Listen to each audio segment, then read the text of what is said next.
So I was driving from Columbus the other day, and I get a call from somebody. Like, I decide that I'm going to pull over, but I get a call from somebody. I've been waiting on this call, and I've got to go number 2, right? But I'm waiting. I'm like, okay, it's fine. So I'm on the phone with him for like a half an hour. Then I've got to find an exit. Then I get off on the exit.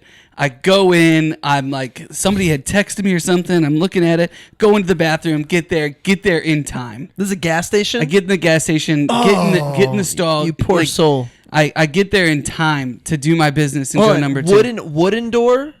Or is it a nice, like, truckers look for this gas? Is it a Love's? It was a nice-ish. Okay, good. I'd call it like a...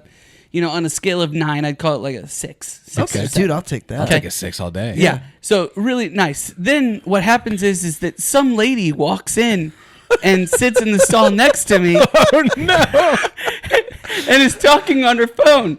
And I look over. I'm like, is that really a lady? And I look over and I see her toes and they're painted. And I'm like, oh, that's a lady. And then I look and I'm like, oh, that's the spot for the tampons. I'm sitting in the woman's restroom.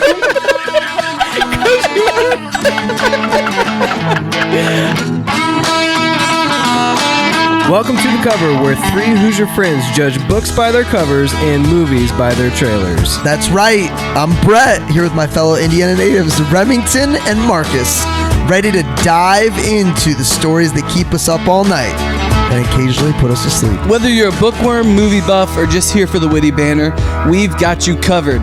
Each week, we'll dissect a different book or movie, sharing fun facts, hot takes, and moments that make Marcus cry. Spoiler alert, we're not experts, but we're definitely opinionated. From literary masterpieces to blockbuster flops, nothing is safe from our snarky reviews and wild tangents.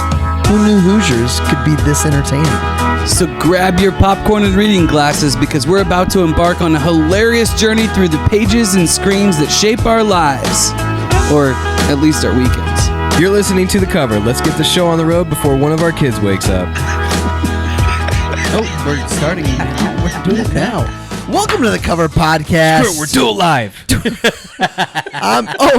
When I told somebody I was really Killing England, they were like the Bill O'Reilly Do It Live guy? I'm like, yeah.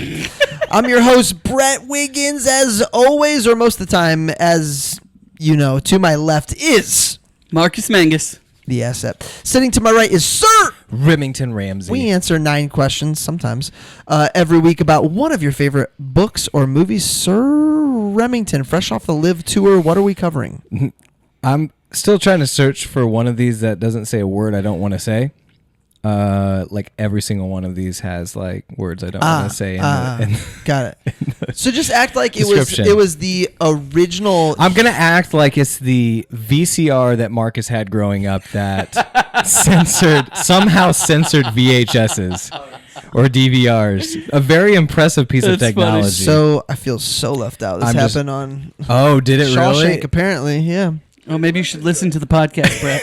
Right? I listen to the slam poetry. 0% of me feels bad for you right Review for the slam poetry, by the way. I'm going to give it... you know what? By the way, his excuse for not listening is he was there. He wasn't at that one. I listened to the slam poetry. Right?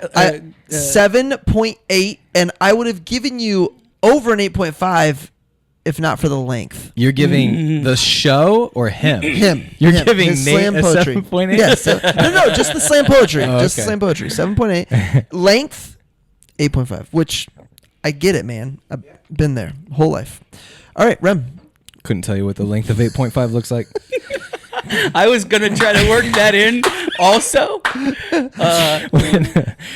When Boston Globe's tenacious quote-unquote spotlight team of reporters delves into allegations of abuse in the Catholic Church, their year-long investigation uncovers a decade-long cover-up at the highest levels of Boston's religious, legal, and government establishment, touching off a wave of revelations around the world. I'll tell you, this was really difficult. This movie is Spotlight, 2015, R rating, 2 hours, 9 minutes runtime, starring Mark Ruffalo, Michael Keaton, Rachel McAdams, Liev Schreiber, director Tom McCarthy. That was great, Rem. Short, to the point, punch you. A lot of characters. This was a great ensemble. Amazing Fantastic. cast. I wish I Fantastic didn't know cast. Stanley Tucci was in it from all the research that I was doing. Like I had watched it before, but I forgot Tucci was in it. He's one of my favorites. He's only in 7 scenes, and in 5 of them, he says he doesn't have time. He's like rushing through the whole movie. I don't have time. He's only in 7 scenes. Yeah. He makes quite the impact. He does. Quite the impression. Marcus, I just can't. I have to get this off my chest. Tell him about the drink. It's the best of all 64 episodes. I think it's 64. This is the best one. It's not close. I need someone to email us and go back and listen to all of the How many episodes times and Brett see has how said many that? times. Well, he this is said the that. best ever. How many times has the whole record been it's just, broken? honestly, it's just like the cover podcast. We keep getting We better. do. You know what? I've listened to the last like 2 or 3, and I was like, man, this is starting to get pretty good. It is good. It's very Dude, good. We are very good at this. We're telling people that already listen. We need to tell other people. Yeah, tell your friends. Thank you so much for listening. Thanks by for the way. listening. From the Germans to the Amish, from the Mormons to people in From Fishers. sea to shining sea. We may lose. Love you all my Who was Catholic I? brothers and Planes sisters. to Who was I Texas. sitting next to? Oh, This will be really I was interesting sitting 'cause next. I think people our best listened episode is the passion, right? Yeah. And I just wonder, because that was the one where we dove the deepest into our faith and Yeah. everything else. Yeah. I wonder if people are going to tune into this the specifically same reason? specifically to be like, oh, I wonder what they're going to say about this. Yeah, movie. totally. I would see that. So I sat next to Alex Carr this morning. Oh, 'cause yeah? Yeah. Our girls are in the same class. Yeah. And it was the first day of chapel. And he was telling me about a train ride they took from here to Utah. So I asked him if he hung out with the Mormons. And he goes, no, but it was weird how many Amish people were on the train. And I was like, that's ironic because those are our 2 listening groups of people that listen to the podcast. Yeah. Is Mormons and Amish. Absolutely. They do it while they're on the train. Yeah, it's like, did you see any Germans while you were in Utah? Because that's our third. Marcus, tell us about the drink right now. Oh, yeah. Drink is called El Diablo. What are you eating? The cherries out of it? The raspberries. It's raspberries. Tastes like Drink- raspberries. Drink is called El Diablo. That's El good. Diablo. I see what you did there. Yeah. There was a documentary called something to the effect of that about this same subject line, and it's way worse than this. Tequila, ginger beer, black currant liqueur, lime juice, and then garnished with blackberries and raspberries. Pull over, find somewhere, get it. Nate, It's- producer Nate will put the recipe up. I'll send him a picture. But it's Marcus's nice little touch. Goodness. I'm having a protein shake because I'm on day. What day are we on, Nate? 60. No. No, You might we're be on on like 70. 69 or 70. You might be on 70. We are on day 71, Tuesday, my Wednesday, friends. Thursday, Friday. Yeah, 4 days left. 71 days of 75 hard. The next day you hear Rem's voice, he will be on the backside of 75 hard. Now, do you Might be a little deeper because I've had pizza. What are you going to Sandwiches? What are you going to keep with you from 75 hard, and what are you definitely ditching the 76 day? For me personally, this is pretty close to what I do on the reg. The only additional things I would say I'm doing is drinking way more water than I would normally drink. No Are one. you seeing the benefit of that? Yeah. So okay, without knowing exactly why, the benefits of having that much, drinking a gallon of water a day is flushing everything out constantly every day and keeping yourself a little bit more full than you would if you weren't drinking that much water. So it helps with the It hunger. helps with hunger. It helps with flushing, and it helps all of that. Is it necessary for 75 straight days? No. I mean, maybe 3 days. So that one's kind of annoying because it impacts like literally sitting at your Everything. desk, Yeah. or driving or flying. And then the second workout is tough because what I found for me, what I was doing was sacrificing a good strong workout for 2 so-so workouts because I had to get it in for time and resources. So like if your second one has to be outside and you're limited on where you're at, you're almost limited to a run or a walk or push-ups outside, and it's like 95 degrees, and so it's tough. It's tough. So but that's why they call it so 75 it's hard. hard. That's why they call it 75 hard. Yeah, but it sounds like 75 hard, but you could create your own system that's way more impactful. I think so. you. For me, I knew going into this stretch of season, I was going to make a lot of excuses for eating poorly and not working out as much as I could because I was working so hard. So I was like, I'm going to do somewhat. And it's your summer at the lake. Yeah. I mean, which if I know you at the lake, it's easy to Pizza King it, cheese, Yeah. and meat it up. It's gonna be will quite the eating fall. pizza king. Are you going to eat pizza king with me? Are you sticking that out? just keep going. I love it. So producer that's Nate great. is also day 71. Yeah, As you guys know. producer Nate's gonna keep on rocking it. 44 pounds to lose. Yeah, doing it for weight loss, fat loss, muscle gain. It's great. I mean, I have to do someone else's thing. So I could have created my own thing that would have been tailored to me. I don't know if I want to get But sharp. if I'm the one creating it, I would have broken the rules, knowing I was like, because it's so easy to be like, did I really care that much about it? But if it's someone else's rules, then and if you I have commit to follow it, and have I somebody committed doing to it with you. and I know everyone in the group text is gonna not Yeah. let me live it down if I, don't finish it. 75 hard. We got 4 days left. Draft weekend It coming better up. it better not make you better at golf. how's But it better Riley make do- Nate better at golf. That's right. How's Riley Riley's doing awesome. The water, she hates it. Yeah. The water's tough. I wonder if that's also part of the mental piece of it, though. Is like Could be. I can do hard things, Yeah. and a hard thing to do is to drink a gallon of water a day. I started talking about fasting at church with some people backstage, and they could not fathom it. The bassist could not understand fasting. He was like, "People still do that, like At church? at church." So when you yeah. go on trips and you're drinking a gallon of water a day, Yeah. like how many times do you have to stop? Like when I'm driving, Yeah, I mean, I stick it out. I'll tell you this: what Brett years like out ago- the window, you stick it out I'll the stick window. it out, yeah. So years ago, Brett said, "I'm no longer holding it. I'm just gonna go when I feel like it because I'm much more like I should enjoy my ride. I enjoy whatever Yep. I'm doing." And so I adopted that. I'm like, you know what? I'm just gonna stop. But then when you have a family of 6, Yeah, oh yeah. Oh, that's a different. it's yeah. a different game. So you find And yourself. not because the whole getting out everybody. It's because you have to look at your wife and say, "I gotta go." That's actually Right the only after you told your kids, we're not stopping. So I was driving. We're not stopping for you. So I was driving back from Columbus the other day, and I get a call from somebody. Like I decide that I'm gonna pull over, but I get a call from somebody. I've been waiting on this call, and I've got to go number 2, right? But I'm waiting. I'm like, okay, it's fine. So I'm on the phone with them for like a half an hour. Then I've got to find an exit. Then I get off on the exit.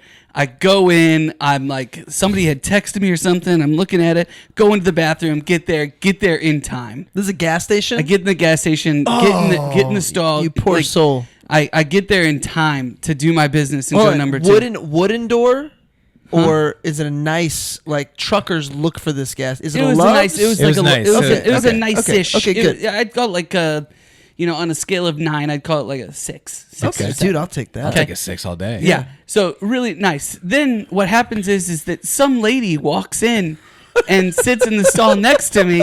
Oh no! And is talking on her phone. And I look over, I'm like, is that really a lady? And I look over and I see her toes and they're painted. And I'm like, oh, that's a lady. And then I look and I'm like, oh, that's the spot for the tampons. I'm sitting in the woman's restroom. 'Cause you Oh my gosh! When did this happen? This is last Thursday. This is crazy that you're telling me this. You know why? This could have been the same day. I wish we would have texted each other. The normal text that we send. I had to go. So at my office, they screwed up because there's probably 20 guys that work in the annex and like half the girls, and in the guys' restroom they only put one stall on the whole first level. There's one stall and one urinal, and so if you can't get in there, you have to go to the second floor, third floor, fourth floor until you can finally. Yep. And sometimes you're running up and down stairs and missing it. yeah. And if you gotta go, you gotta go. I've never done this before. I've worked at this office. I kid you not. You went in the for women's? 8 years. I looked around and knocked on the women's and I went in and I'm like praying, please go fast. Please get out of here. I can't. And I was good and I was almost done. And I start to finish up and someone comes in and gets in the stall next to me. And I'm like trying to figure out how to run without them seeing me. Yeah, exactly. And then I start to hear noises and I just bolt. I just No, man, beeline. no. You just wait it out. No. Dude. You wait them out. I don't want to be a part of that. The noises I did not want to hear. I agree. by the Women way. do not. I agree, by the way. I was have the like, same rules. wow. I was really impressed. And There's just something wrong about sitting next to a woman while that's Yeah, happening. Yeah. Yeah. All right. So we're covering Spotlight. Man. So how did you run past how'd you run past him not, or did you not carry? I let her go out. Oh, so you did wait. I let her go out, and then I just sprinted out. No washing hands, no nothing. Me either. I sprinted. I went right from the girls' restroom right into To the men's boys. restroom. That's exactly what I did too. Oh man. Marcus, that came a lot quicker than I thought it was going to. Yeah. You saw your opportunity. I did. I made it happen. What do we know going into it? I knew Catholic Church scandal. You haven't seen this? I had, and I had a few Catholic friends who I know were super shook by it. Really? Yep. Yes. This came out in 2015. Wait, the actual scandal itself or the movie? The movie. Oh. Because I think the scandal itself was 01, right? Yeah. Well, when Spotlight 2002. covered it. Yeah, They started interviewing. They started 01. Were you it guys came out in 02. Were you guys aware of the scandal when it hit the public? I was aware of it. I was not. Yeah, I don't know that I was aware of the scandal, but I was aware of the ramifications because, after a scandal like this happens, right or wrong, then you start to see like comedies make fun of the scandals and stuff like that, and it was become widespread that was the thing about priests. And I think that either in my young adolescent brain, I just had always thought that that's the way that they made fun of them, but it must have been right on the cusp of this scandal in 2002. I was definitely aware of it. I don't know that I was aware of the scope of it. Right. If that makes sense. Right. So I think that, growing up in the church world, it was certainly a topic of conversation at some level. But I had no idea of the scope of it until... so Jessica and I walked into the Keystone Theater for this one. We walked in and we picked a movie. It was like, oh, I like Michael Keaton. I like Mark Ruffalo. I like Rachel McAdams. Let's go see that. I've never even heard of it before. Yeah. We walk in, we sit down, we watch this movie, and we can't get up. It blew my mind. And I was like, that sucker's going to win, and so it was pretty cool to be able to do that. But, it's interesting how many I googled how many roles that Mark Ruffalo continues to take these roles where he's playing a certain character that is actually like a real person. Like tons of the notes and the fun facts, Foxcatcher, where like he'll have the person who is, and not in the case of Foxcatcher, but like he'll have you seen Spoiler alert. I Foxcatcher? have, but I'm remembering Steve Carell. I'm not remembering Ruffalo's Well, that's character. the reason. So his character in this movie, all the people who actually played the Boston Globe people were on set, and between takes, Mark Ruffalo would say, "Okay, can you say he would read the line. He's like, "Can you say this line for me the way you would say it?" And at one point, he said, "Can you yell at someone for me?" Like he would literally keep the actual person by, and he would just like, what a mimic 'em. superpower to have them on set. That's Totally. amazing. Totally. Who But directed this? Do we know Michael anybody Keaton famous?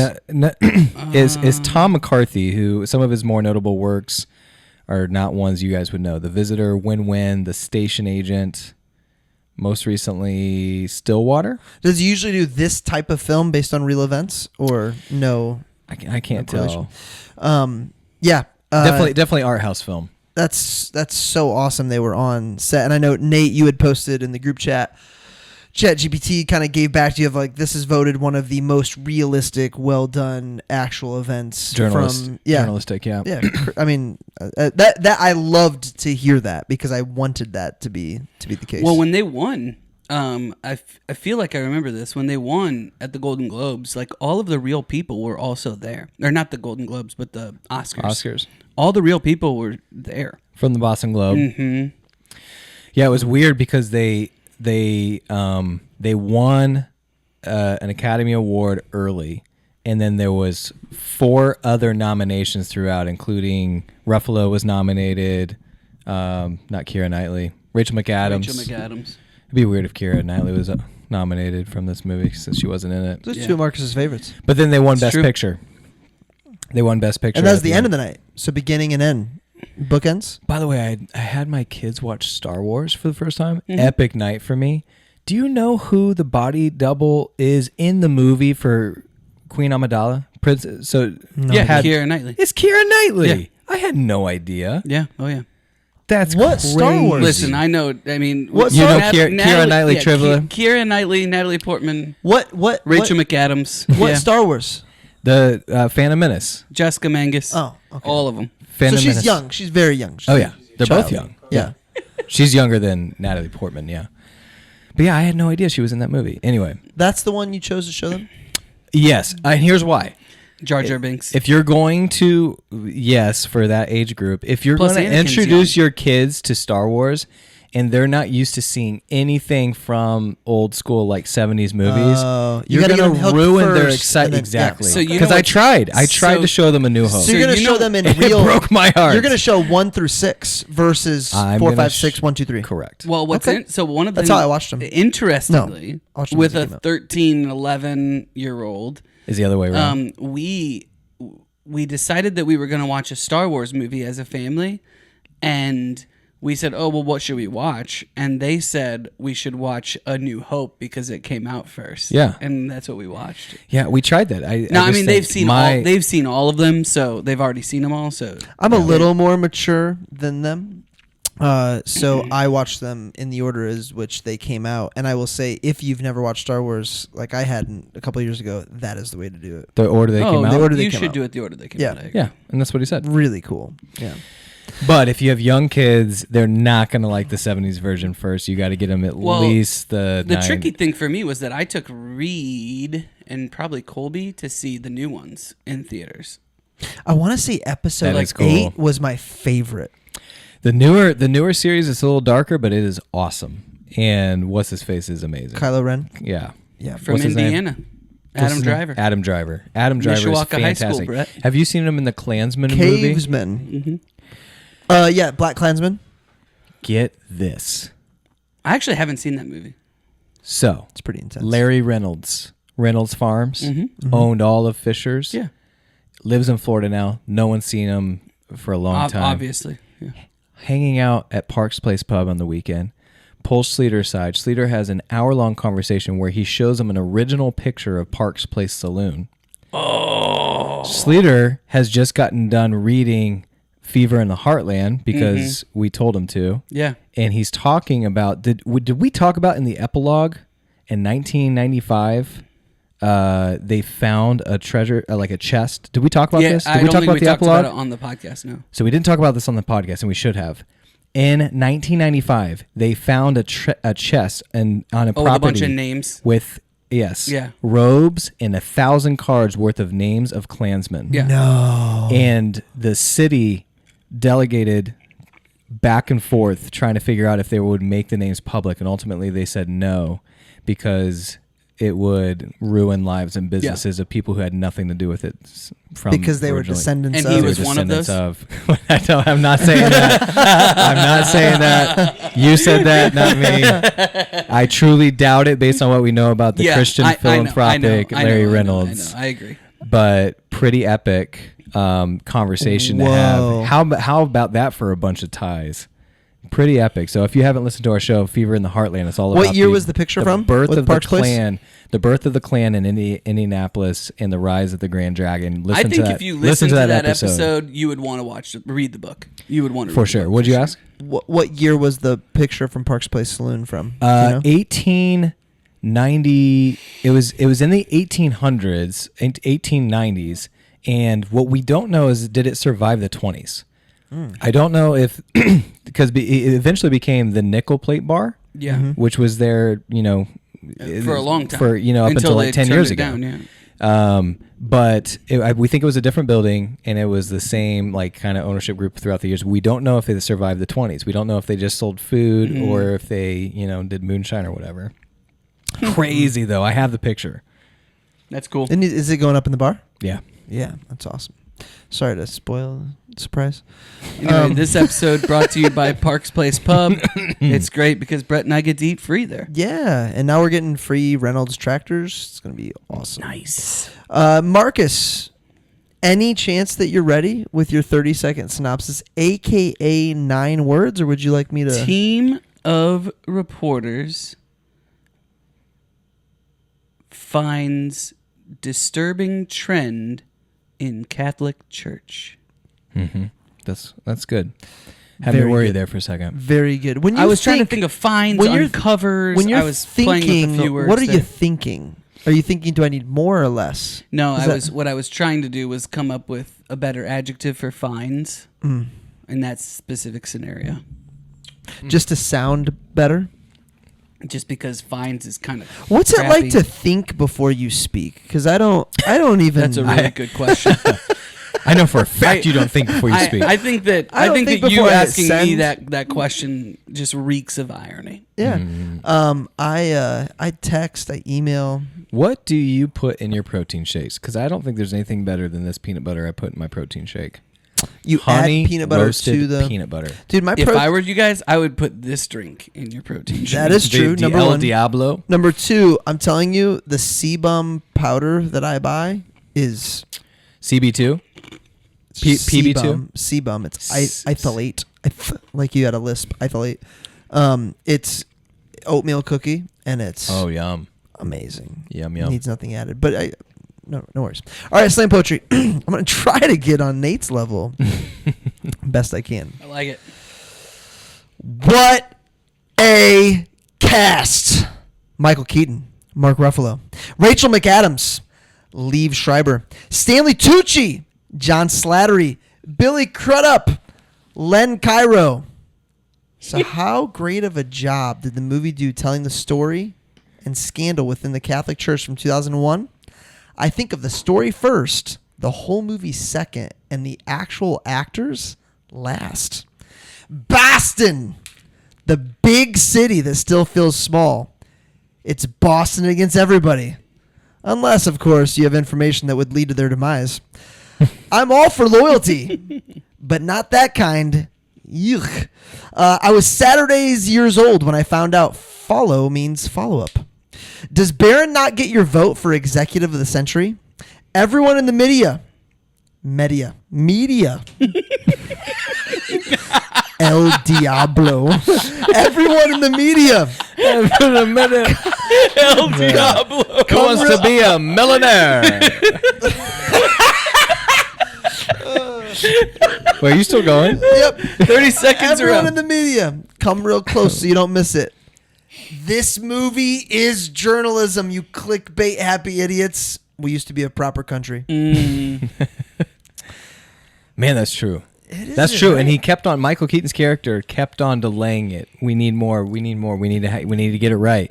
And even Mark Ruffalo at some point, he's like, if we don't do this right, or Someone else is going to. or if we don't go quick, Yep, if we're not someone else first, is going to someone's gonna screw mess it up. up, and then the story gets buried, and then no one trusts any journalist. And I think that's so crazy that you have to account for other journalism and what they're going to do for the story. Because I saw we that all in know, newsroom. That's the we all know problem. how Adam Schefter chooses. Well, that's Yeah. what I'm I know saying. that. Okay. And I mean, I get it at some level. Like they have to be the person with the scoop, but you know, the really important thing about this story and the reason that it had the impact that it did, because it did have an impact, was because they said, no, we have to go after the institution, not just a couple that was of Barron. not just a couple of profiles that they can say, oh, that was a one-off. So, and I think, Rem, you're giving it to Robbie, played by Michael Keaton, who's also called Walter.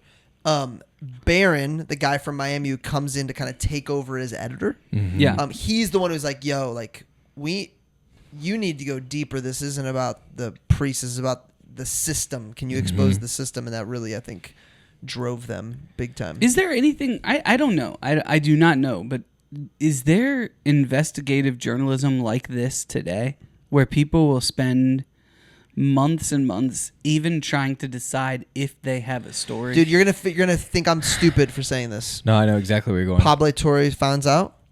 Pablo Torre started his own Oh, podcast yeah, called yeah. Pablo Torre Finds I Out. thought you were going to say podcast. Podcasting is where they do this. Investigative journalism is mostly digested through podcasts. So Pablo, That makes sense. Pablo crimes. Torre and his team went Did the thing deep about for months Jordan on Sparks Belichick or whatever? Yeah, Yeah. Is it Jordan Sparks is the American Idol? Jordan something. Jordan whatever. That's I mean, David Belichick. Sparks.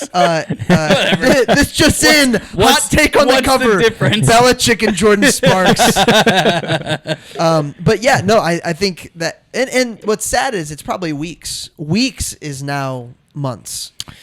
You know, the girl with the dragon tattoo, Millennium. That's what they do. The Millennium. Whatever magazine is an investigative journalist. Have you read the book? No, I haven't. Oh, you haven't? You have, haven't Oh, you? yeah. Yeah. So that's investigative journalism is the main character's job, and they do stories like that. So maybe it's not in the U.S. as much as it is like in Sweden. I just think that, like, you're right though. It's not the newspaper. What happened yesterday lent itself to being able to at least have a little bit more delay than what we currently have. Well, dude, you think about it. The 24-hour news cycle used to be a big deal. It's literally the 5-minute news cycle now. Totally. So you really don't have the opportunity. Who's still going to be interested? And to your point about Shefty, like you get a little bit and you're like, I got to go because someone else is going to go. And so you just put it out there. I think there's something different though, because like those are developing stories, whereas like, you know, I do think that there's still investigative journalism. You know, you think about many different scandals, and they have to have put months into that research. It's just that I think it would be very difficult to invest the resources now into doing this kind of a thing when they know that they can make so much more money just on getting clicks all day long. You know? It's pretty shocking. At what point halfway through the movie, Rachel McAdams throws a news clip of the actual paper, their paper that was buried. I mean, it wasn't buried. It was just the clip read 20 priests under indictment for abuse. Yep. And you'd think something like that would get much more attention, but their own paper was just one story and then done. And they buried it in Metro, right? Which is what Robbie Robinson was in charge of. Yes. And it's almost like, hey, we did our job reporting this, but we're so loyal to the Catholic Church and what it does for Boston that we don't want. It was just easy to shrug it away. Yeah, I don't think that it was necessarily like we don't want a black eye. It was more like, oh, it's taken care of. That's a one-off. It's really sad. Versus something that they thought was institutional. Yeah. But how can you say a one-off with 20 different priests? I mean, it's a combination of not wanting to know. Yeah. And yeah. That was my note. Literally what you just said is the amount of people that had to turn a blind eye is how this thing grew. Well, the amount of people that had to ignore what they were supposed to do. And then priest is like, oh, I can get away with this. And then it grows. And then before you know it, everyone's like, we should have done something about this a long time ago. Now we can't. Well, at the end, you know, you've got Sasha and Robbie talking to each other. And she says, it seems like everybody knew. Yeah. You know? And then he said, yeah, except us. And we're right there. Yep. Because they're walking out across the street. They're walking out of the high school, right? Where they had just confronted him about this priest. He's like, it just feels like everybody knew. Yeah, except for us, and we were right here. What was the response every single time Barron brought up disclosing the documents that were sealed? So you want to sue the church? Yeah. I mean, that line was said probably 4 or 5 times. Yeah. And it was almost like, come on, man. Really? Yeah. You're really going to do that? I think we're moving into it, but we want to talk about what made us stop and think. Favorite scenes, hidden gems, favorite quotes, hot takes that will never get buried by everyone else. Opening scene. Do you guys remember the opening scene? I do. So if I was not recording this podcast, the first time I watched it, I did not remember that opening scene. I didn't at all.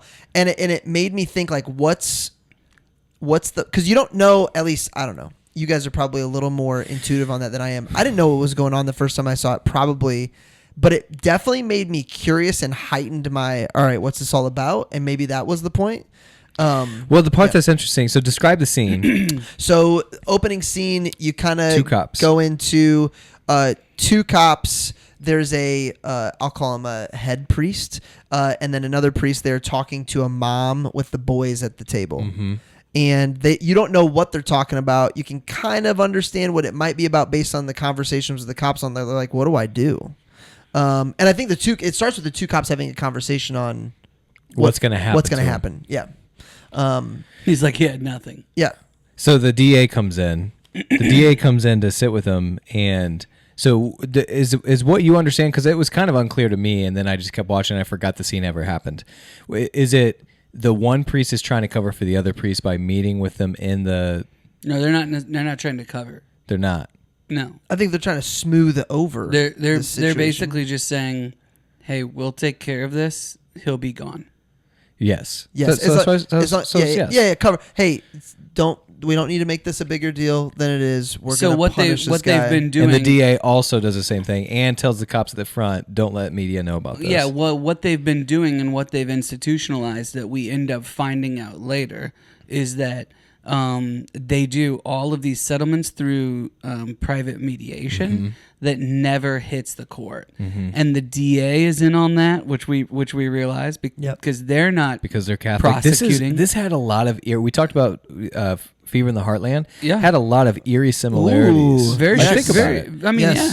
Think about it. Like the Catholic Church was essentially like in the same way that the Klan had a higher power than local law. The Catholic Church was a higher power than local law in this case. They're like, we're going to settle everything our way and keep it off the law. Well, in many ways, they were local law because everybody in Boston, it felt as if everybody in literal Boston name was law. Stop. But I think they put a cap. The church said, "Hey, $20,000 is our max. That's what we pay out in these situations." I think. I thought it was 20, and then they said it was. You got 2 lawyers. 7, okay, it might be 20. It was 7 and 7 and 7. Yeah. 7 a lawyer, 7 a lawyer, 7 to the family, or whatever it was. And it was just this nonstop revolving door of, all right, I got you. I'll figure it out. They just want acknowledgement that something happened and a little bit of cash. Yep. And then they say that they'll take the priests out of commission, basically, but they don't. Unbelievable. They just move the them. Scene where they just freaking move them around. They're trying to find victims, and they're sitting at their tables in the restaurants and stuff, and they're just giving different responses. One of them was like, "So what'd your mom do and all this?" And he goes, "She set out cookies for him." Yep. That just made me sick. Yeah. They go from scene to scene to scene to scene here. And what I realized when I was like writing down notes was that you could put down a quote that just hit you on almost every single scene. Yeah. I don't know that I've ever been. I think that's part of what makes this movie so good and so impactful is that like every scene you're just watching and you're like, oh my gosh. I can't think of a movie in this moment that makes me angrier than this movie. Because it's true, because it's like every scene is painful to listen to and hear and see about the neglect and yeah, it's not like they're just hurting children. It's using their power that their community believes was given to them by God, and they're totally leveraging that too. I think one of the victims says it wasn't just sexual abuse, it was spiritual abuse. Yes, that's right. Yeah, and targeting, they said low income, kids without a dad around, just the amount of all the typical like predatory behavior, but it's happening then within the church. Yep. And one of the victims says, like, if you're asked to take out the trash or something, that's like God asking you to take out the trash. And I will say that like that's part of what, like I'm a Christian, but that's part of my issues with the Catholic Church and the way that they put priests or the Pope or whatever on this pedestal. Yeah, is that if you're the person that intercedes for everybody else for God, well then you're seen as a god in some way. So if you're asked to do all these things, it sets itself up. It is interesting when the veil was torn why we still have certain traditions that are kept in the Catholic Church versus the evangelical. And I knew this would come up, and you and I have talked about this. We all three of us talked about this a lot, actually. Yeah. But it is interesting to me. I've Catholic friends. Me it's too. Okay, but I just disagree. I have many Catholic friends that will be in heaven with me, but I also know a ton of friends that grew up Catholic that then decided to be a part of we'll just call it a non-denominational church, and then get baptized on their own because they realize, oh my gosh, I thought I inherited this faith. And I think that's what kind of is uncovered here a little bit is they use the word lapsed Catholic. If you even have the term lapsed Catholic, that's just a red flag to me of, okay, why is that even a common thing? Christmas and Easter's, yeah, sure. So I wrote this down, and this is the way I've always felt about this. And again, like, feel free to write into the show, and we can have this conversation if you really want to. But and I have many Catholic friends that I've had this same conversation with. It makes sense to me why this would happen with the way the Catholic Church has created the role of the priest and the cardinals. I agree. You keep these guys from getting married. They're not allowed to be married. They're supposed to be celibate. You give them power and you put them around children who they have power over. And then you turn a blind eye if and when they screw up. It's almost perfect recipe for an epidemic. Where is And there? it's not like the Protestant churches without its issues. For sure. And even But the epidemic, it's the epidemic that is that's right. predictable. So tell me the celibacy piece, because where in the Bible does it call them to be where are they grabbing? It doesn't tell them to be unmarried or celibate. Well, so what's the argument? What's the argument when if you? I'd have to find the exact passage, but it's basically when Paul talks about his singleness. You'd be better off like me than to. Yeah. But he's talking to a church that's struggling with those. I understand things, right? But so they're not saying that's why. They're saying that's general advice to anybody. Seeking I believe so. Like that, they literally are giving that up to pursue something that they deem as higher, which, by the way, in itself is admirable and biblical. It is super admirable. Yeah. That's biblical. I mean, I've heard a lot of people who have same-sex attraction just choose to live a life of celibacy. Yep. To put God first over what they deem sin. Yeah. What the Bible deems sin. So here's a staggering stat for you. A study of Swiss priests published in May 12th of 2003, so this would have been a year after the scandal, revealed that 50% of clergy had mistresses, similar to the report of Spotlight team. Mm-hmm. A South African sociologist surveyed Catholic priests in his country in 1991, found that 45% had been sexually active. 53% sexually active surveyed were having sex with adult women, 21% with adult men, 14% with minors, and 12% with minor girls. These stats caused monumental debate and concluded that 95% of practicing priests masturbate and 7% are sexually involved with minors. And that is to support all the findings of the 2002 epidemic as well. Only 50% of Catholic clergy are legitimately, quote unquote, celibate. And I don't know how they get that number based on all these other stats we just heard. So, I mean, it's just recipe for a disaster. And the 50% included all the other, like the 50% that weren't. I mean, so I guess celibate is including masturbation. Like they're correct. Yeah. So, but the point is, what they're trying to accomplish is not being accomplished. And I think there's something to be said for strong leaders in the church being married and having families, and there's a reason why the majority of them do. Well, the trouble is that you're systematizing this. Sipe says it better than me in the movie, but you're essentially systematizing this. Sipe is the guy who was an early adopter to, hey, I see what's going on. He writes a book about it. He worked in their like clinics or whatever, and then he ended up studying it for 30 years. Yes. Mm-hmm. He's the one that gave them the 6% number, and said, yeah, he's the one who said it was 90. That should be. Yeah. Hey, we think we've got 13 priests here in Boston. We think we've got 13 priests, and that would be a pretty big story. Does that sound right to you? No, it sounds low to me. Yeah. Well, he says 6%, and that would be 90 priests, and their initial finding is 87, and they're just like, holy cow. Yeah. And I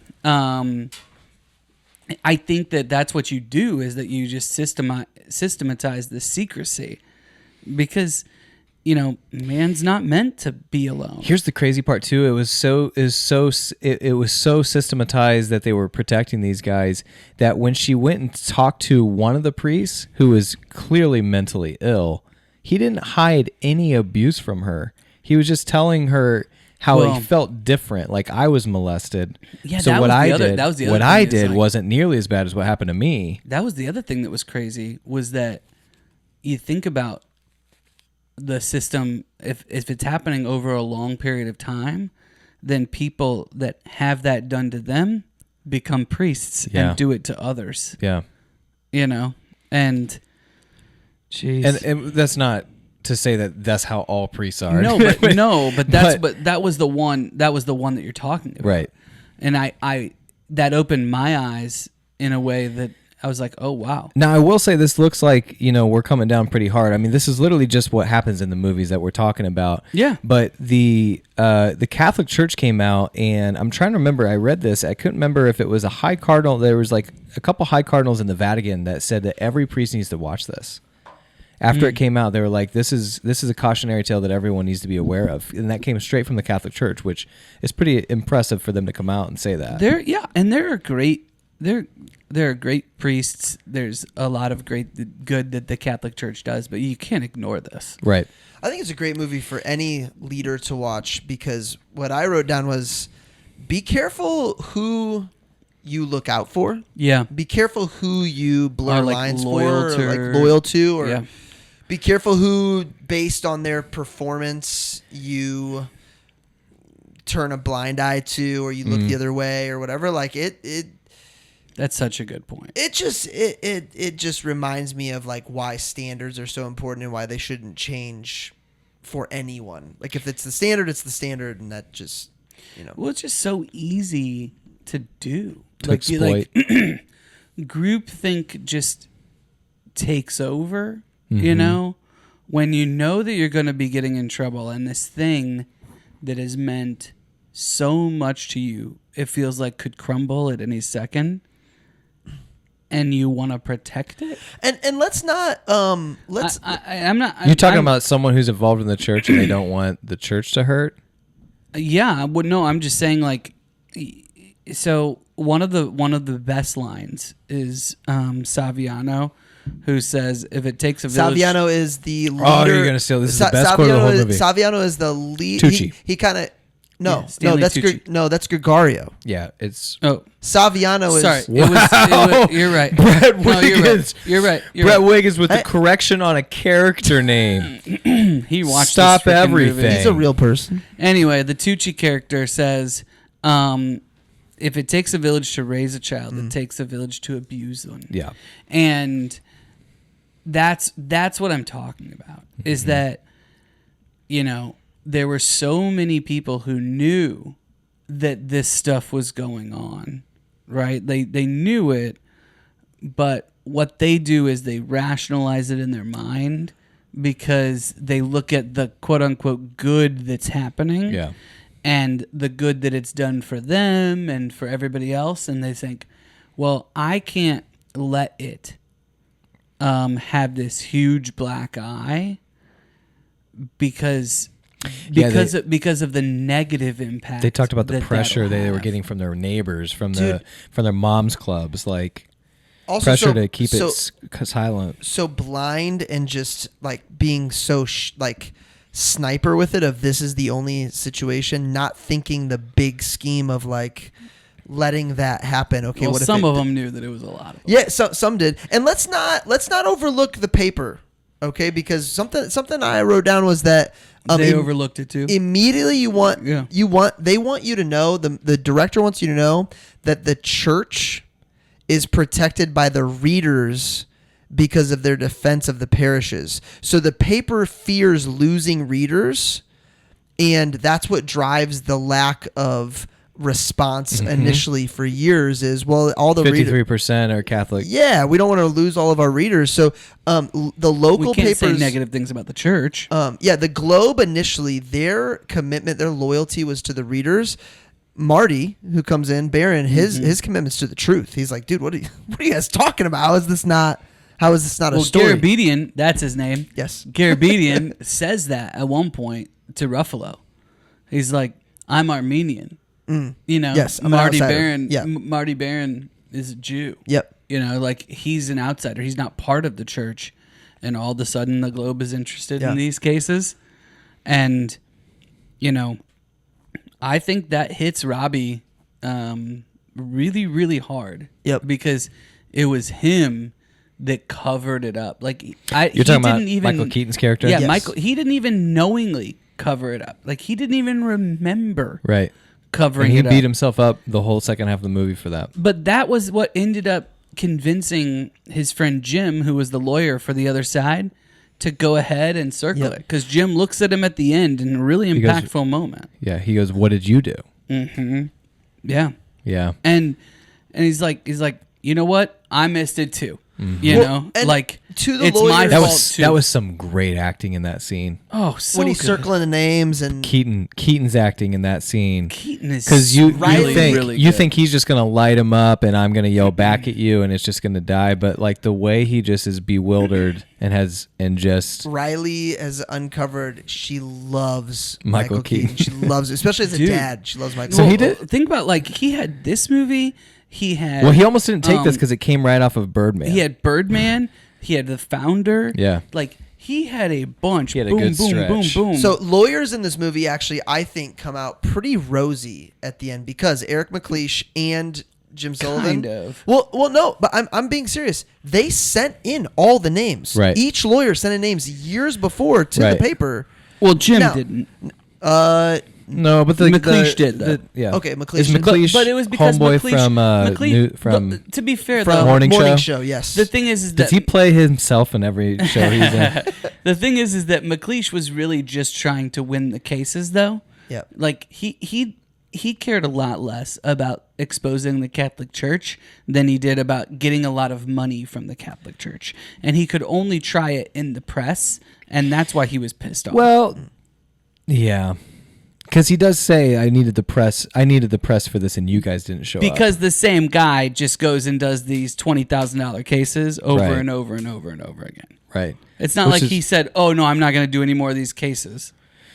So I got a fun fact to break things up for you. You're talking about the ensemble. We keep talking about the ensemble cast. Mm-hmm. So one of the extra actors, Jimmy LeBlanc is his name, plays one of the victims.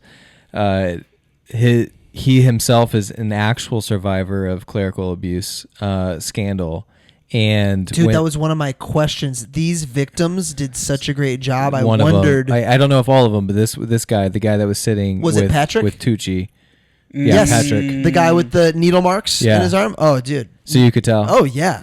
He did seem very real. So it's pretty interesting. So when director Tom McCarthy first brought him into rehearsals with Mark Ruffalo, Michael Keaton, and Stanley Tucci, he was concerned that revisiting Jimmy's abusive past might be too emotionally traumatic for him. However, when McCarthy later accompanied Jimmy out of the session, he asked him if he was freaked out by his first acting experience with the other actors. He goes, "Of course I'm freaked out. That was the Hulk, Batman, and the guy from Devil Wears Prada." That's such a good guy quote. from Devil Wears Yeah, Prada. the Hulk, Batman, and the guy from Devil Wears Prada. Who's the girl opposite Tucci in Devil Wears Prada? Hathaway? Is it? Well, I mean Hathaway's in it, but you're talking about Older girl. Yeah, Meryl Meryl Streep. Streep. Meryl Oh, Streep, yeah. Meryl yeah, Streep. That's awesome.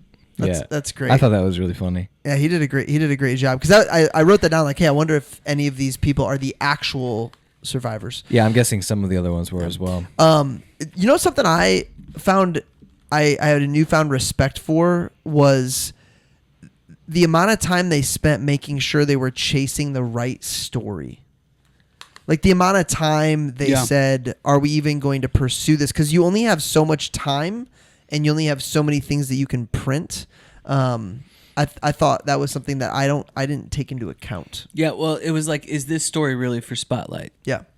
Yeah, I think that was good too. So is Spotlight the front page of the Boston Globe, or No. is a separate book altogether? No, dude. Well, it's in the Boston Globe, but I think they only come out with a story every couple So of it's months. an insert, like physical.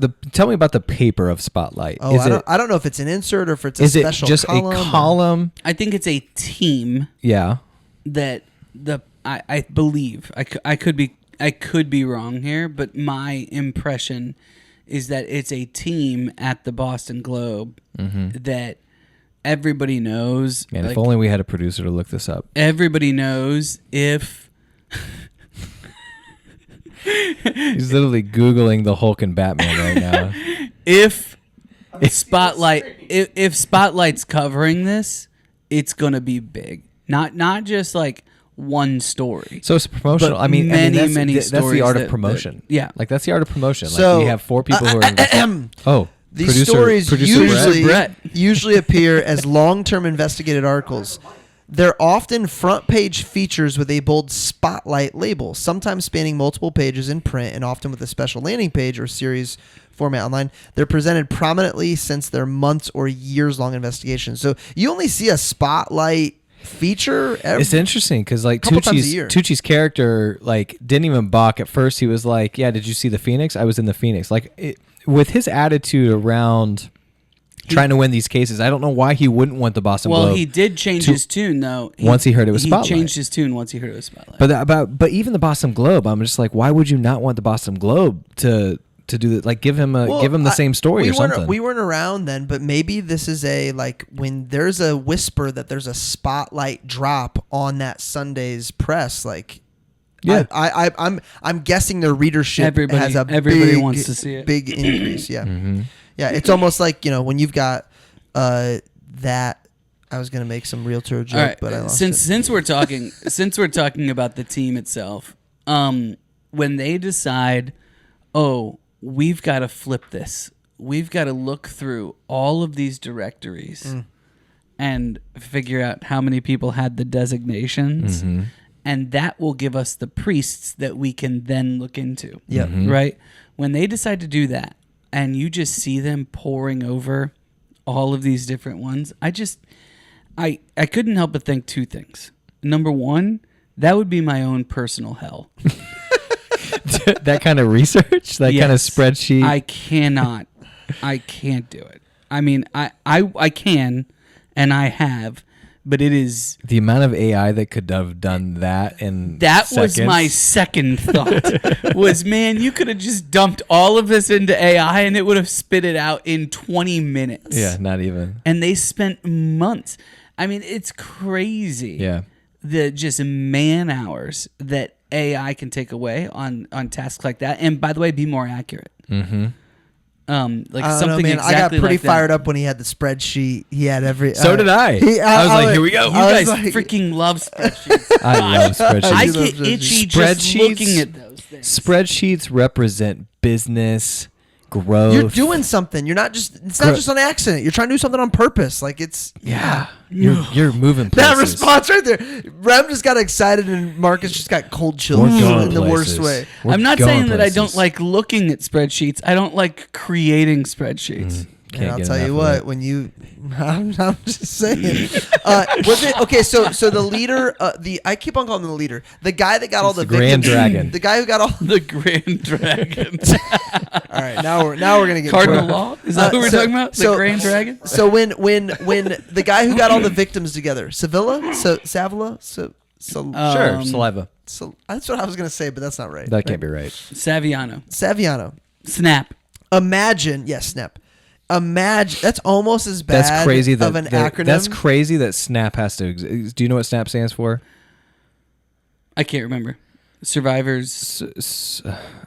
Survivors Network of yes, basically something people priests. who've been survived by abuse by priests, basically. Yes. So it made me think. If you guys heard of SAVE, students that get against vector exploitation. No way, is that real? From like the 90s. Yeah, dude. The birth of the internet.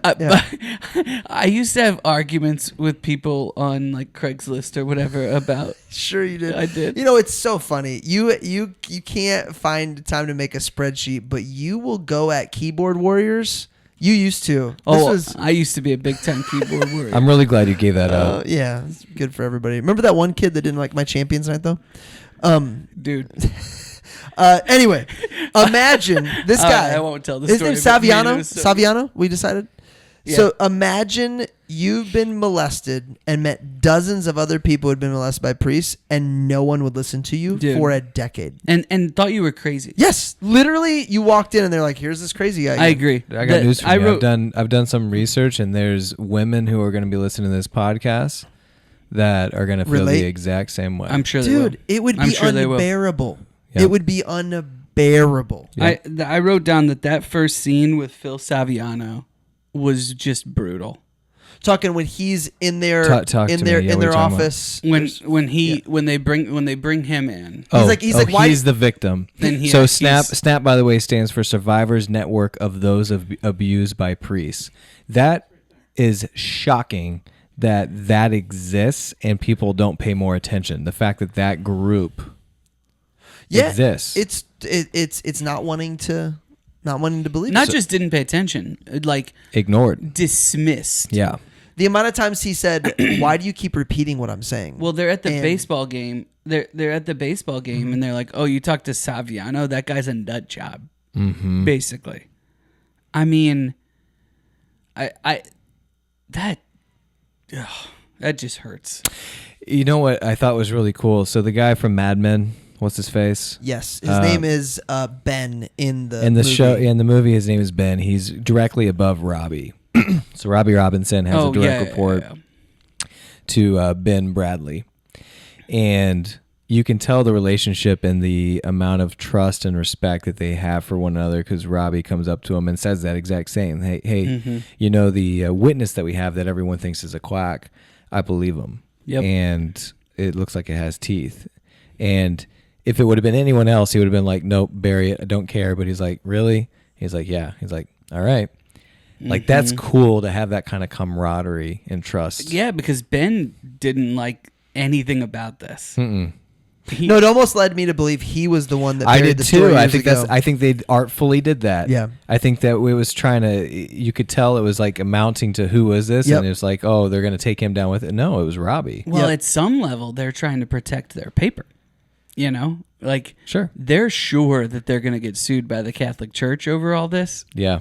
You know, no matter what they come up with. But So but, it's but like, do you understand what Brett's saying though? Like, Yeah. like they were. It was the movie made you feel like he was going to be like the bad guy. Like totally.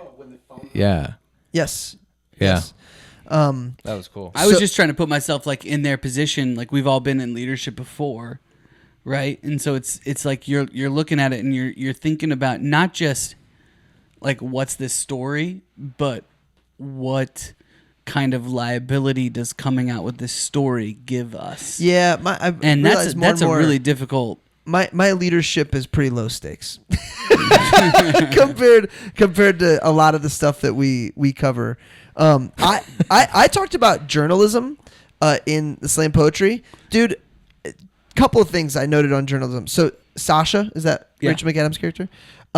So Joe is the first person she interviews about being a victim, and he uses the word molest, and she goes, "You have to be more specific than that because it's going to carry a certain notion of readers." And man, it would be tough as a journalist to know how to be respectful, but know what you need and when to push, when to wait, when to be patient, when to not scare them off. Like, it's a masterful She job. was a master when it just came to attuning. Yeah. I mean, I do that too. Actually, when she talks about eating attuning, but I never when got you're nervous, the sense. I had 2 muffins. I never got the sense she was BSing. I never got the sense she was the word I'm looking for. Empathetic. Yeah. But what's the bad form of that? Don't patronize manipulating. me. Yeah. I never got the sense that she was doing that, but she knew she had a job to do. And it just made me really respect her that. exact quote was, "I think the language is going to be so important here. We can't sanitize this." Yes. Because that's what he wanted to do, not only for himself, but for the readers and for everybody else. And she's like, no. We've got to say exactly what happened. Right. Like, what did this priest have you do? Yeah. That was hard to watch. I had to fast forward it. Dude, well, when he says later when they're walking and they finish up one of their chats, and he's just... Yeah, I had to fast forward that too. He's just devastated. And he's like, and of course there's a church right there. And right next to it's a playground. Mm-hmm. I was like, oh, gosh. Yeah. Well, and so we keep bringing up how accurate this movie was. Like, that's a well-known thing. Like, this was voted one of the most... 95% accuracy, and the 5% that wasn't was creative mostly liberties. Timeline. Yeah. And so here's an interesting fact. They let Boston Globe... So Tom McCarthy said that they built a large set to depict the Boston Globe offices, and then they let the people, Boston Globe basically, and all the characters and all the people that were actually part of the Spotlight team into that before they started filming. And they said that a lot of the people went to where their desk would be, and they fixed it to make it look like it was during... Oh, wow. So like those are the kinds of things that they did in order to keep the accuracy that you don't see other movies doing. Well, I think with a story like this, you just feel like you got to get it right. Yeah. Don't you? I mean, I don't know. I mean, think about what we talked about in Gladiator, where like they completely changed the character arc of Maxim. Well, they made up Maximus, Homeboy. basically. No, not Maximus. Marcus Aurelius is killed by his son, which doesn't happen. A 6 out of 9. That seems like lower stakes. What? I don't know. To me, that feels like lower Well, stakes. Like, I agree. I don't know why. Like I you're agree. saying Maybe a it's movie, less but recent. any movie has the ability to make it more watchable by creative liberties or less watchable by doing it exactly the way it happened. yeah. And some movies choose to make it that second. Good. I did write down this question though. Like, okay, this Spotlight team, they can't really talk about it. There's multiple instances where they really wish they could, and they don't. How tough would that be? I know many people it would be tough for because they spill all their tea all over me all the time. I feel like I don't have an issue keeping things super close to the chest. Man, okay. I kind of enjoy it. Okay, but like Something that's horrible. Sasha- okay, so this guy. Sasha has, yeah, Sasha has her. we're this screening scene this. exactly. Yes, yes. This is We're what I'm screening it talking in the about. background. This is interesting. Did you guys know what was happening? Yes. Yes. Well, I don't know if I knew what was Yes, happening. as soon as he saw the address and ran outside, I knew. So this Halfway is through, I'm like, oh, this I know is this. one of the journalists. Actually, he's probably of the 4 most used characters. He's got the least amount of lines, but he realizes one of the they call them treatment centers. Yeah. Where they send all of these priests. No. I don't know if it's an actual treatment center. It's just where one of the priests live. No. It says treatment center. It's a on treatment the, center. It's yeah. It's essentially where they send someone who's on sick leave. Yep. And they send multiple priests there, by the way. And he sees the address. He's like, "That's down the road from my house." He immediately runs, take a picture of the house, puts it on the refrigerator, and says, "Kids, don't go anywhere near this. Don't talk to any men there." So, and then later goes to Robbie and says, "Hey, man, I've got neighbors with kids. Like they play in the street. Should I tell him?" And he's like, "Don't worry, we'll tell him. Just a little bit longer." But that's what I'm talking about. Yeah, though. no, okay. So you're right. So that's a much that's an different interesting dynamic of like you want to tell someone immediately because you think you're doing the right thing, but that would actually hurt the cause and ultimately it would not. hurt it. Yeah. It absolutely would. But that is, I mean, I can speak from some experience on this, but that is very, very freaking difficult. Mm-hmm. Like you want to be able to give more information. Because how much guilt would you have like warn somebody if something or happened something? and you had to wait for a deadline? Because, well, not just a deadline, but you're trying to think about what's the quote unquote greater good, right? Which is exactly what got these people into the problem from the first place. That's true. Like the amount of discretion it takes to be able to figure out like what can you say, what can't you say. Should he have put something on his refrigerator? Also, how many people would have said, "Oh, you just wanted to make sure you sold papers." So you didn't want anything to get out early. You just want to. Yeah, it's a lot of pressure. And how many kids were abused in the 8 months since they found out that this was happening or whatever? I mean, there's lots of like that's kind of what Ruffalo gets to when he gets really, really angry and he's like, "No, this has to come out now." Right. Like they knew about this. Right. We've got to stop it now. Mm-hmm. And that's the like, scene that got Robbie's like, "I'm not doing it yet." That's the scene that got him the nom, by the way. The whole time when I was watching, I'm like, he's just a basic character. Why did he get the Oscar nom? But it was that and a couple other scenes that really, I feel like, because Keaton didn't get one and he was. It also fantastic seems like in he this. did a really good job portraying the specific guy. Yeah, I agree. He does a good job being weird. Yeah, He does a very good job just being kind of little off. Have you seen Foxcatcher? Yes. Yeah. He does a great job. He's actually the most normal person in that movie. You know, there's a movie called Begin Again with him and Keira Knightley that I really like. Really? That's weird. know. I'm surprised you like that. Yeah. So I just asked chat, what is in It's a place? good chick flick, Nate. What is in place today to keep Date night movie. the epidemic from happen again? Like, what is in place now? What changed? What has changed? And I would assume that because we know that the Catholic Church hasn't changed its policies on priests or altar boys or anything like that. So what would have had to change is the systemic ignoring and how they handle a problem when it arises. But here's what's crazy. All these things are December 19th, established in 2014, 2021. I'm reading all of these things.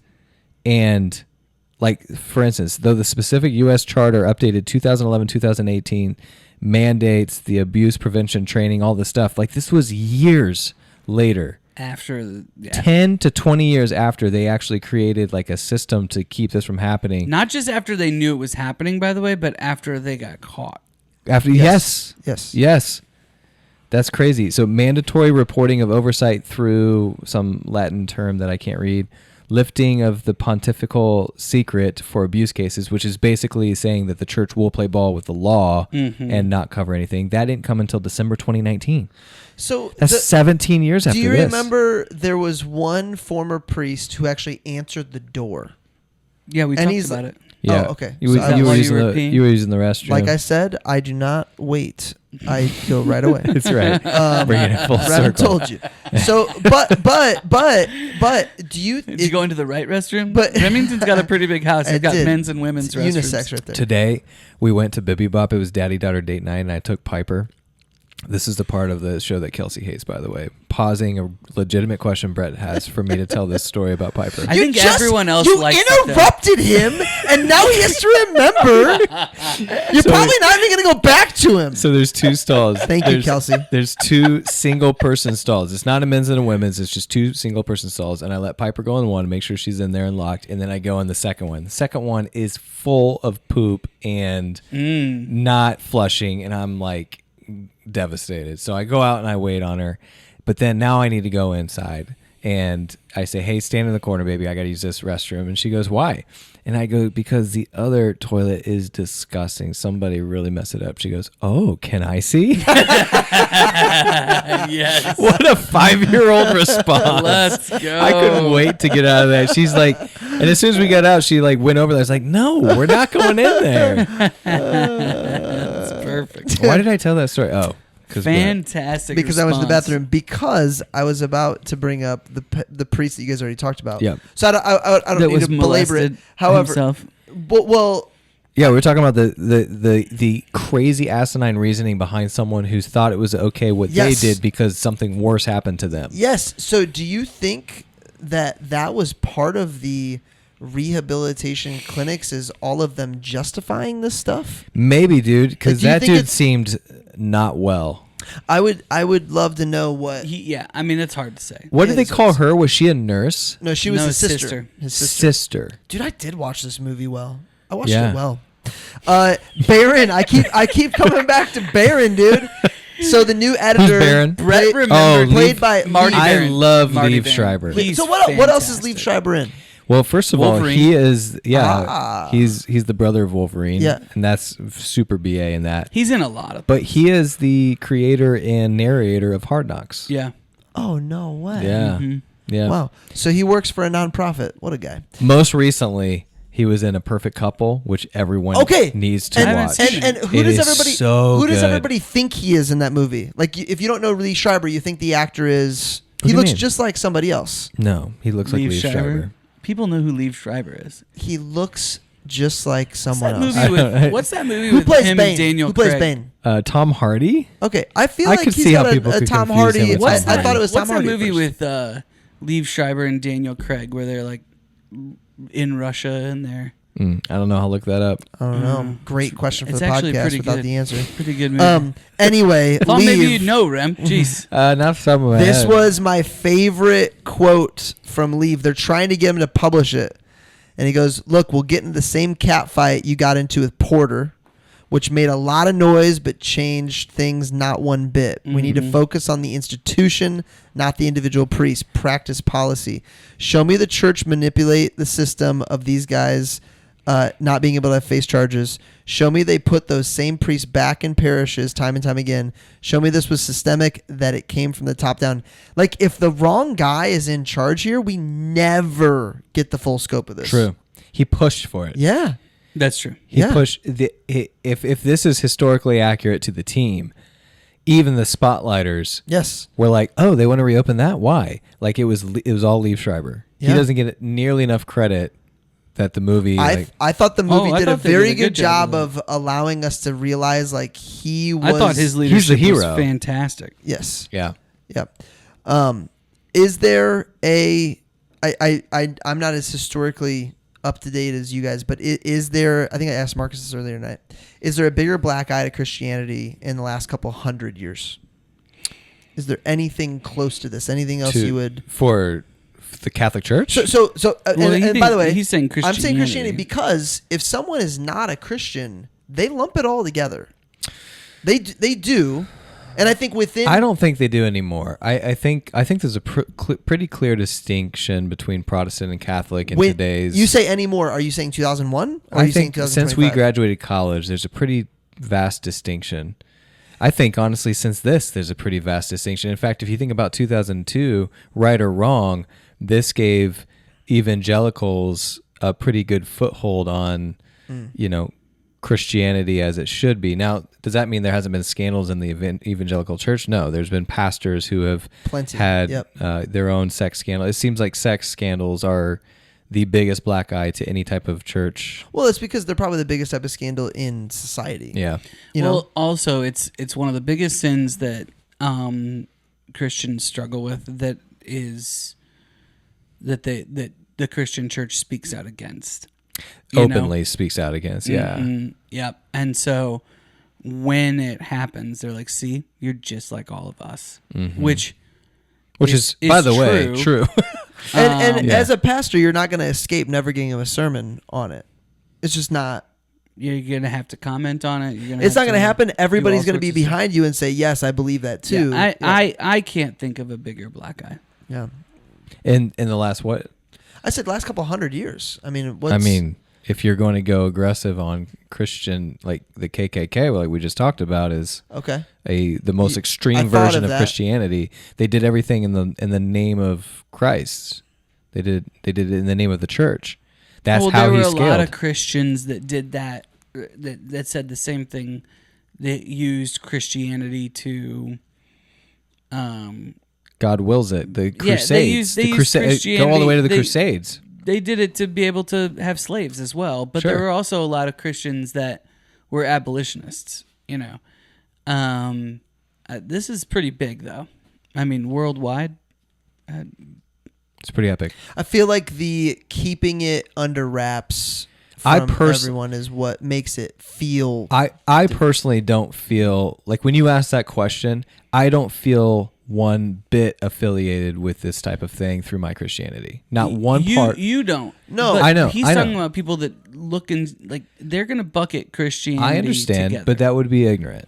I would not say that I would say that the mega church pastor scandals that have happened in the last 5 years and stuff that happened with wasn't Bethel. Was it Bethel? No. I mean, there's been 5 or 6 mega churches that have big presence that have had scandals, and I do affiliate with that. I affiliate with that evangelical, and it's a black eye for me, and I have to account for that. Not one part of me feels affiliated with anything to do with the scandal or the Catholic Church, to be honest. Yeah, I agree with that. Now, again, and I say that in love, and I say that I have very close friends that are Catholic, and we've had this discussion before. They just don't have a microphone right now. Yeah. Hillsong. That was as the well. one. Yep. Well, I was thinking of, what's the one out of Chicago? Hybels. Yeah. Bill Hybels. That was unfortunate as well. That was tough. Yeah, I think just to reiterate one more time too, like Willow Creek. I don't think us, especially because there was never really clear answers on that one. Still, I think us four would be the first to admit we're not claiming our churches or our the fact that we're different from Catholics and some things that we might practice, whatever the case may be. We are far from perfect, not even close. I think we've said that a couple of different times today. So this is not. Yeah, there's a difference though. Yeah. Like you can, if you're a Protestant and your pastor or your elders or whatever are covering something up like this, like you can leave. Mm-hmm. Like you can go to another church. You're still able to be a part of it. If you're Catholic and the institution is broken, what do you freaking do? Yeah. Yeah, it's not like another parish is different. They all answer to the same place. Yeah. It does. It's kind of like the same thing as a monopoly. It's like the challenge of a monopoly. So it's kind of like how families will protect. Well, and this is exactly why, by the way, this is exactly why they didn't want it to get out, right? Is because they're thinking like, think about the damage That'll do that across this the does. country, across the world. Yeah. Well, because so think about Which is the things- wrong way to think, but you can at least understand how somebody. Well, because it's like a family. It's like families protect families from bad things that each other did because you're family. And I think in a lot of cases, a lot of my friends that grew up Catholic, it was like my family's Catholic. It almost feels as though It's a family issue. It's a family. Heritage. It's a heritage. That's the word. Because it's not. I don't want to say it's not race, but it's a heritage where it's like you protect the family. Dude, and this is why the pendulum swinging opposite to the other side. You got these parents. Like I'm watching Parenthood right now, a really fun show that we watch that has no like they don't share my beliefs at all. But like the two parents are like telling the grandparent, "Don't talk to my son about God. We want him to figure it out for himself," which is like the opposite. So stupid. Like instead of forcing, a faith down your throat, you're letting a kid who has no training or understanding figure it out. It's the like dumbest thing. So then we swing to the other side, and that's why you get these polarizing politics, because your politics are based on what you believe. And if you don't come from the same place of belief, you're not going to agree on politics. So there's really no point. What in does arguing. Battle of the American Mind say? It says culture drives politics, but religion drives culture. What? I'm not sure. Dang, dude, I'm just reading Something it again. that sounds like it could be really good. I will let you know next time, dude. I will let you know. I will let you know. If you know the quote, email us at Follow Brett on thecoverpod@gmail.com. Instagram. He'll put it out there. I got some. Riley, could you look up that quote and put it on Brett's Instagram, please? That's right. I got some hidden gems for you. Hit us. Who almost played Sasha? Ooh, okay, Black Widow. Anne Hathaway. Black Widow. Ooh, both good guesses. Margot Robbie Oh yeah, that and makes Amy sense. Adams Both Amy Adams makes sense too. Yeah. and Michelle Williams. Margot, I would have liked Scarlett Johansson. She would have done great. she would have done great. Margot would have been good. She was out think- due to exhaustion. I've never seen Margot in a role like that. Okay, now we've said this before. We've Yeah, said she's had plenty of roles. We've I said- was just watching Focus the other night. Last night. Focus is great. Yeah. Yeah, but Shocker, haven't seen it. It's with Will Smith. Margot? Shocker. No, I'm So definitely not. So we've watching said it. this before. How would you fix a movie if it sucked? But it's really hard to take a movie that was really good and see a different person playing that character. I gotta be honest. I found it. Even though he was nominated for an Oscar, I found the character who almost played him, the actor who almost played him, that would have done a better job in my Ruffalo's opinion. character. Yes.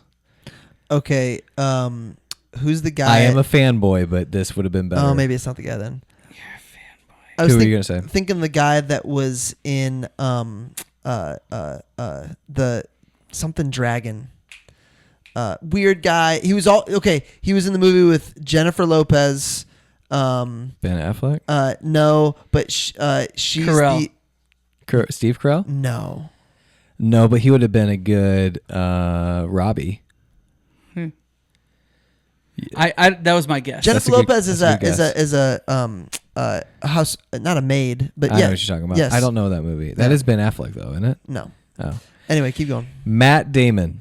Matt Damon was considered for the role of Michael Resendez. I'm guessing though that I will. The only pushback I'll give you is that I bet that Mark Ruffalo did it closer to the actual guy, Maybe. than what Damon would have done. Maybe. Have you seen like was it Shepherd or Good Shepherd or something like that? Like he can role play. I'm not saying he can't, and I'm not saying he's not. I like Damon. a lot, Ralph too. Fiennes. Oh, I do like Ralph Fiennes. That would be he would have Ralph been Fiennes in this role? instead of Instead Mark of Mark Ruffalo? Yeah. That's He could be Voldemort? super weird. That's a very Yes. different Dude, Matt Damon? Matt Damon. Matt Damon is in this character, in this role, would have crushed it and would have made the movie. Matt Damon. I don't think it would have made it better. Matt Damon is so watchable to me. Mark Ruffalo is not watchable. Is he good? Yes. I think he's I not just watchable. disagree you don't with you. want I that like- role I like- to be that absorbing of the screen. Like, Have I you don't, seen? I like Mark Ruffalo in almost everything. He So does. what's the movie that he's in with Jim Krasinski that is about water and like them taking over the land and stuff like that? I'll look that up. Matt but- Damon? Yeah. Oh,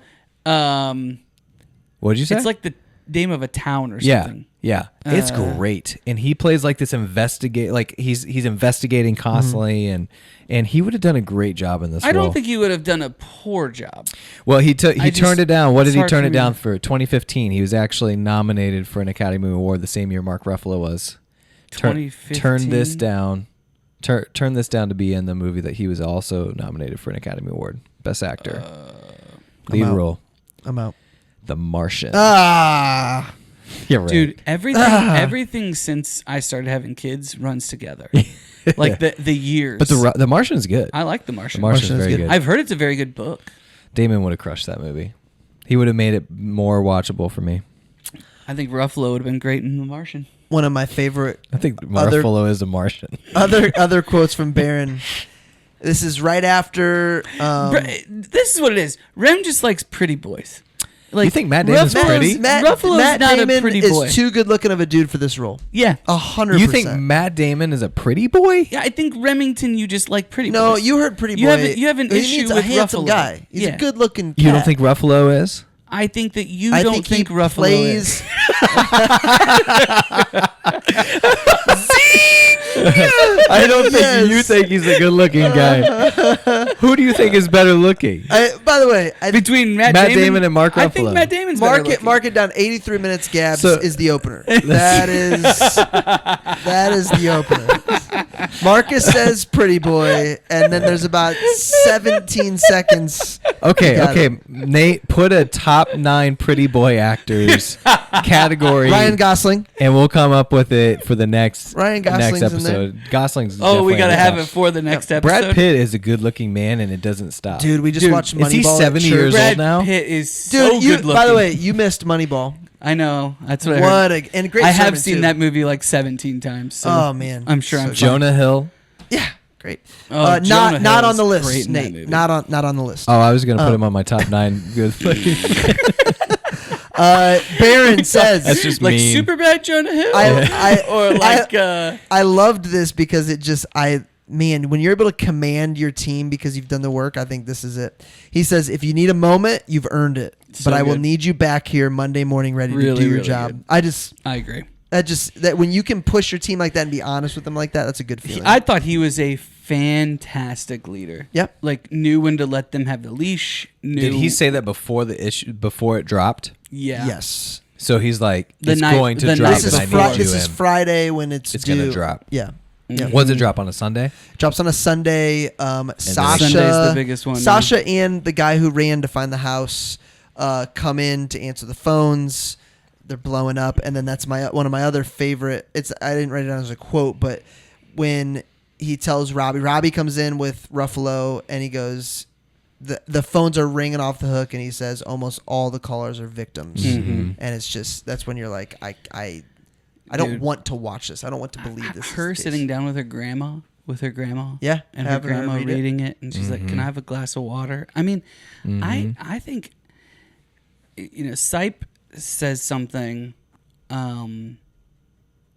because Ruffalo's character asks him if he still goes to church. Mm-hmm. He's like, "No, but I do consider myself Catholic." Mm-hmm. You And know? Ruffalo says it And later he's when like, he's talking to her. how, you It's know? like I always romanticize that I would go back. Yeah. Mm-hmm. Yeah. Yeah, I maybe it's because I've grown up Protestant and I am Protestant and everything else, but like that I could leave a church if I had a leader. Like Mark Driscoll had a really big impact on me and my faith, and had a complete falling out, and a lot of things that he did that were wrong within his leadership. But I still learned a lot from him, and I'm able to separate the two. Yeah. And like I can say that both are true. And you can know? also forgive the things he did and learn from him later if he's repented. These things, these sins are. Well, you can never be a leader in the church trouble is again. that it's like institutional. Yeah. And I think that's the and power how of do you you stay can Catholic? never be. You can never. Yeah. And I've had that. I've asked that question of my friends. Well, I have. we're developing a relationship with our Creator. Period. On Yeah. our side, Yeah, where yeah. in these cases, that doesn't There's feel someone it's the case. intercessing. Yeah, it's Yeah. it's and that's like, I mean, not That's a completely big similar difference. but like Yeah. someone that helped lead me where I got was a worship leader at our church and had a falling out with the church, and it affected me pretty much zero. Yeah. Because that wasn't it. My relationship had grown beyond that to where it needed to be. That's an interesting. That's a maturity. That's a I owned my own faith, and a lot of people don't get there. That's true. Unfortunately, especially kids. Yeah. Yeah. Yeah, and this impacted kids so dramatically, obviously. Anything else before we move on to ratings? Well, they did mention Germans. They did mention Germans, and I thought of you instantly.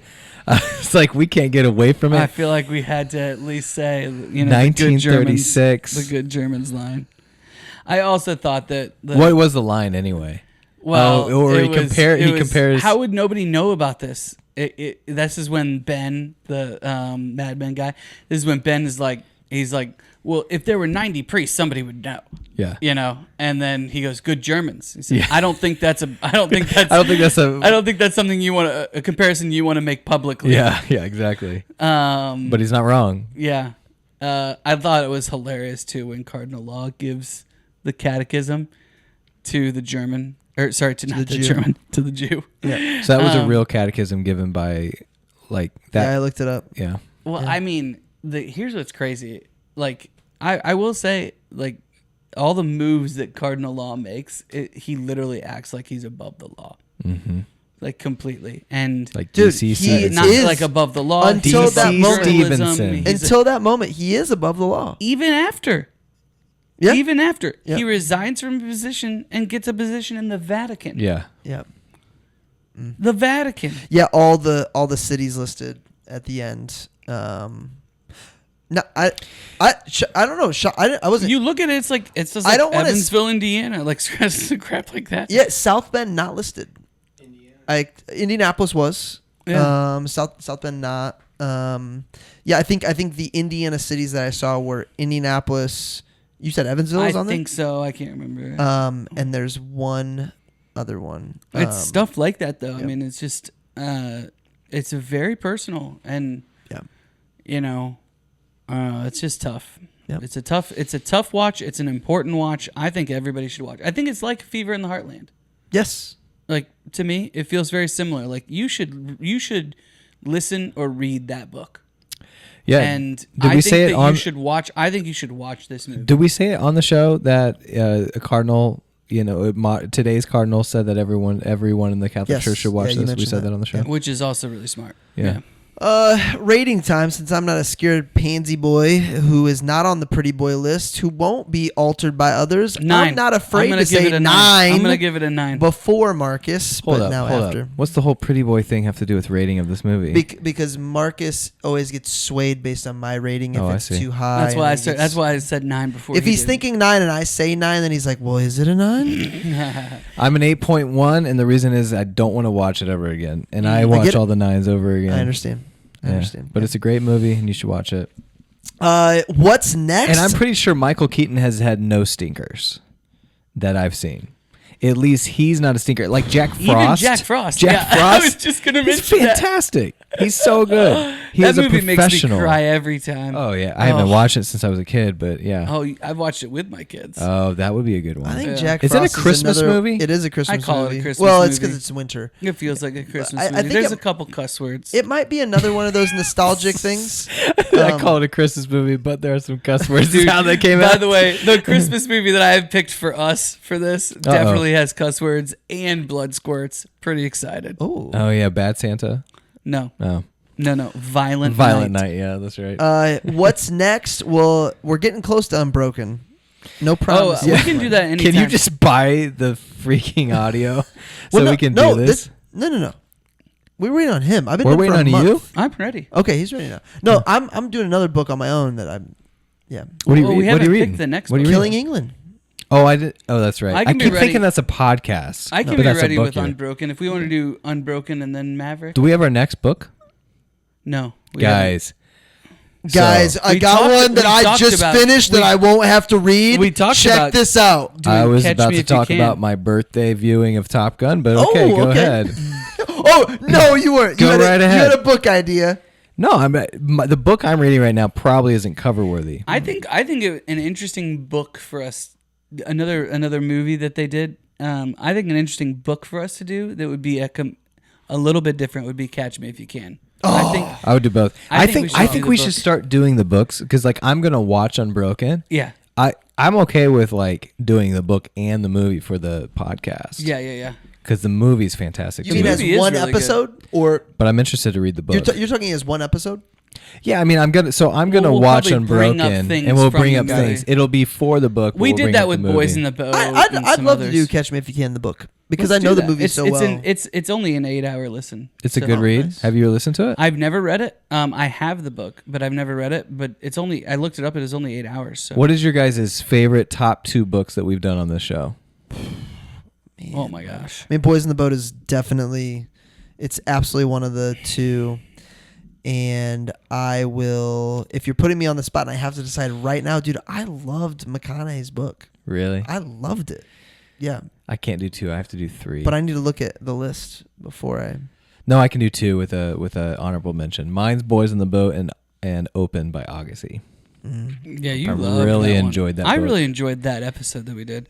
Fever in the Heartland is the honorable mention, especially just like all the Indiana ties. Fever just hit me so hard. So I have to say that one. Man, we've done You love the Indifferent Stars Above and all the so eating many and good ones. snacks. I did love that book. Yeah. I thought it was really Snacks. good. Devil in the White City. Tastes like chicken. Devil in the White City. It was really good too. Yeah, that's a good one. Yeah. We could do more. We should do more Larson. Storyteller. Dave Grohl. Dave Grohl. It was really good. Also. I'm looking through. I gotta make a top 9. You know what? We should all come up with our top 9 episodes so Oh. far. That's a good idea. We've Nate, liked. put that in top Put that 9 on. episodes. I will never do it. You guys haven't come up with your top 9 You've comedies not even yet. listened to 9 episodes, That's Brett. true. It'll just be top 9 openers. Rem's birthday episode. We are live screening Top Gun Maverick at a movie theater. Baby. No, not Oh, a no, movie no, no, theater. no, no, no. Private theater. A private family room surround sound like theater. I feel like what I said was way cooler. no. It was cooler. This is gonna be cooler. This is at the Premiere Group with that does home automation. Nice. And they have built-in like home theaters. Are they gonna start contractually sponsoring? obligated to say that on Yeah. the podcast? Yeah. That's how we're trading We might out want to space. say it like we might want to say it in the first 3 minutes instead of the 90. Oh, we'll do commercial when we actually do it, but it's Okay. gonna be great. Awesome. Bring your own Excited about it. popcorn. Really? We have to Yeah. bring and raisin nuts. Whatever you feel. Oh yeah, whatever you feel. All right. Let's do that.